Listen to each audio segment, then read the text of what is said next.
Hey guys, welcome to Boxing Squad for boxing news and views from around the internet. An undercard fight on the White Chisora pay-per-view event is David Price and Tom Little. So here is the fight card for the White Chisora bill. David Price, Tom Little, it's an 8-round contest. And do you know what's interesting about this card? What happened to Carlos Takam? Where did he go? He was meant to be fighting on this card. Also previously there was a discussion that Michael Hunter, the American heavyweight who's recently signed with Matchroom, he'd also be on the card.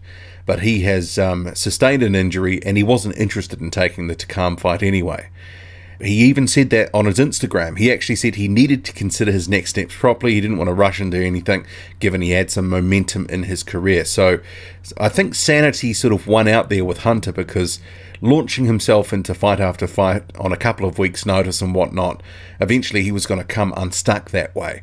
So when the injury was sort of announced that he wouldn't be on the card, I did think, actually, is it an injury, or is it more that he just wasn't willing to face Takam on short notice? Said he was willing to fight him in January, but before that, not interested. But Carlos Takam, what's happening there? So this is the bill.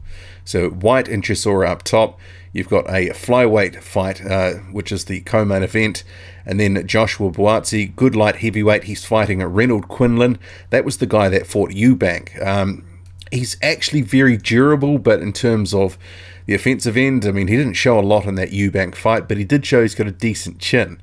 The rest of the card, actually, it's not much chop. Overall, pay-per-view for this, I'm not actually sure how this compares to the Frampton and Warrington card in terms of quality. I think that other card is probably a bit better, a bit deeper in terms of what's on it. But the main event, of course, you know, I'll be getting the event because this is the fight I want to see. A very good heavyweight fight to round out 2018. It's the rematch. We've all been waiting for that. They can settle the score. And if Dillian Whyte wins and wins well, he will probably get the Anthony Joshua fight in April. But this 8-rounder, Tom Little and David Price, if you've listened to the channel for any length of time, David Price, you know, certainly he is a favorite of mine to talk about, but also I just don't understand why he's in this sort of fight. What is the point? He's obviously, in my view, being preserved for something in 2019. He's going to be fed to some sort of wolf, either on the Anthony Joshua undercard in April at Wembley, and it's still at Wembley by the sounds of it. There has been some talk that card may end up getting scrapped and they will move, but I just can't see it. We've heard Eddie Hearn saying that that is the only date available at Wembley that they could secure in 2019. They're not going to give that up. I just don't think they will. But David Price, who is he going to be fed to in 2019? That's an interesting question for another day. But in terms of Tom Little and David Price, well, they have been out with some comments. There is a couple of press releases I'm going to get to. I'll go through them and then a few thoughts. So David Price, I'm longing for that buzz of winning again. David Price, desperate to taste victory again after suffering back-to-back defeats against Russia's Alexander Povetkin, KO'd in that one, and Sergey Kuzmin. He withdrew with an injury in that one, an injury that he had coming into the fight. I was a bit salty after he did that, because he said he took the fight, and this was in the post-fight interview, for business reasons, knowing he was injured. Probably got a pretty penny for that one too. It says the Liverpudlian giant faces Tom Little on the undercard, I'm longing for that buzz of winning again. This is why Saturday is so important to me. I would love to get some momentum going and put together something good and see where it takes me, and then just go from there. It would be nice to get my hand raised, to get people congratulating me again, rather than commiserating with me, instead of being that nearly man or whatever. You're a winner again. There's nothing better than glory in sport. It's what keeps fighters coming back. It's that buzz of adulation and everything that comes with it. It would be a good way to finish off the year. I'll just jump in there before I get to the next bit, because I do have to take issue there. Some of what he's saying there, that he does it for the glory and that sort of stuff. Well, it was very clear in that last fight with Kuzmin. In the post-fight interview, he said he came for the money. He did it for business reasons. He didn't do it for the glory. He did, you know, he gave it a go. The injury, it was still there. It was giving him some issues with his arm. He decided to fold the tent after 4 rounds. It was a very disappointing way. And I was very surprised that he was put back on a Matchroom card after that, deliberately going in there injured, knowing that that could happen. But also, Tom Little, I mean, I don't understand what this fight is for. I mean, beyond giving David Price a little bit of confidence, I mean, he is not in the hunt for a world title now. This guy has been brought in for the entertainment factor. It's that simple. It's car crash television with David Price. People, you know, want to see him either knock someone out or get knocked out. That's kind of his thing now. It's more of a novelty factor. The guy has a record of, 22-6 now. He's not really going anywhere. It's kind of like Dave Allen. People want the best for Dave Allen, but they don't exactly expect him to go to any great heights in his career. But they want to see him do well. And this is why I don't understand why he's in with Tom Little. It would have been much better if it was David Price versus Carlos Takam. And I think that matchup, that would have got a lot of people thinking, okay, well, you've got Takam coming off a knockout loss to Chisora. He's got a lot to prove. Could he get through David Price? You know, Takam obviously knocked out by Chisora. Price, a bigger puncher than Chisora. Maybe Price could do that to Takam. Or maybe David Price would wilt again. Maybe he would start off strong, hurt Takam, but then fold, you know, and be on the canvas looking up at the stars. Because you just don't know what's going to happen with the David Price fight. So this whole Tom Little fight is just completely bizarre to me about why it's been made. And that's why it makes me think that he's being preserved to get a little, you know, get a win here, a little bit of confidence, and then he's going to be fed to a wolf in 2019. And I've said that previously, and some people didn't like it, but you have to examine it. I mean, there's nothing on the line here. It's a bit of a nothing fight. And you'd expect David Price, if he's got anything about him, is going to get through Tom Little, is going to knock him out, and probably in decent fashion. And then Price continues, the fight is of the utmost importance, really.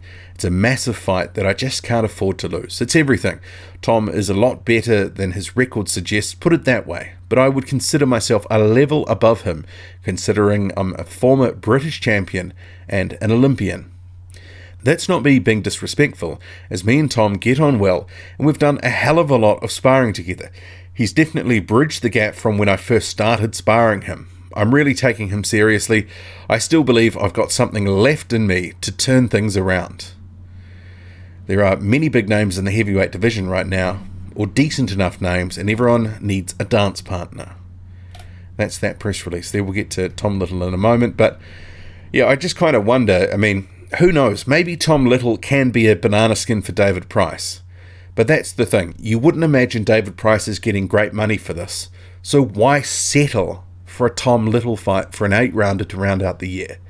Because if he does come unstuck here, he's history. People are going to say you got beaten by Tom Little, retire. People are already telling him to retire. They don't want to see him get hurt.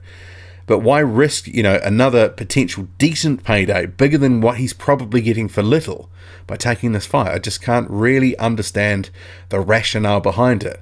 And David Price talks about, you know, wins and coming back and plenty of fights in the division. But if he can't win this, he is done. But I just sort of think where David Price is at in his career, he should just be taking the biggest fights that are out there for the biggest money on offer. He really should just be a mercenary about it. So the Tom Little fight, very curious for me, but I will get on to Tom Little's comments now. I'm willing to go places that Price has nightmares about. That sort of conjures up some images, doesn't it? What could that mean? Tom Little says he is mentally tougher than David Price and is planning on taking the Liverpudlian giant to deep and dark places to get the win. I'm mentally stronger than David. He's going to let his last couple of defeats get to him, whereas I'm just eager to put them behind me and move on. I'm willing to go them deep and dark places to get the win. A few commas in here would help, especially with the reading of this. There are weaknesses there to be exposed. I can categorically say that this fight won't go the distance. I think we can all agree on that. I've got the engine of a train and I won't stop going.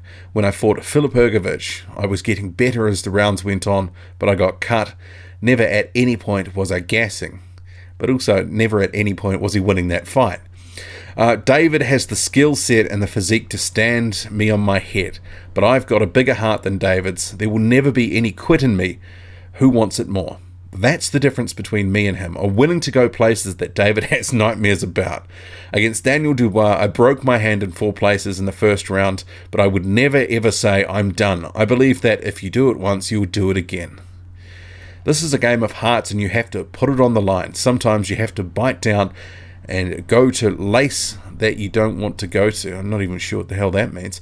I've done that a couple of times. It ain't all roses, honey, and cuddles in the trenches. You have to go, okay, I'm going to stop this. Tom Little talking it up there, some flowery and puffery sort of language, really sort of getting you to think about different bits and pieces. But yeah, he's giving it the big one, but I just don't expect too much from him. He might be able to box with Price for a few rounds, but I think David Price, if he can catch Tom Little with something big, he's going to knock him out. Tom Little, it's all against him here. He might have some heart, but he has been knocked out before. You can have all the heart in the world, but if you knock Spark out, you're not getting back up. Well, maybe except if you're Tyson Fury, because he got back up. I just can't see Tom Little having much success in this fight. I think David Price, if he's smart, he can utilize those advantages. And if he can catch Tom Little a couple of times with the right hand, it'll be all over. Yeah, feels like I'm being a bit disrespectful to Tom Little here, but I just don't rate his chances. But also, there is the potential for it to be a banana skin, and the later it goes, maybe David Price will have another sort of, meltdown and fold over and, get knocked out. It's happened before. But I just don't think Tom Little is of the caliber of opponent that, David Price has wilted against before. He's not. He is British domestic level at best. But then again, maybe Price is just that as well. Actually, probably at this point in his career, that's all Price is. But he's entertainment value, so there could be some, pretty decent entertainment in this fight. We'll have to see. What do you make of it all? Drop a comment, loud and often. Hit like, hit subscribe. Follow me on Twitter, boxing_squared. I'm out.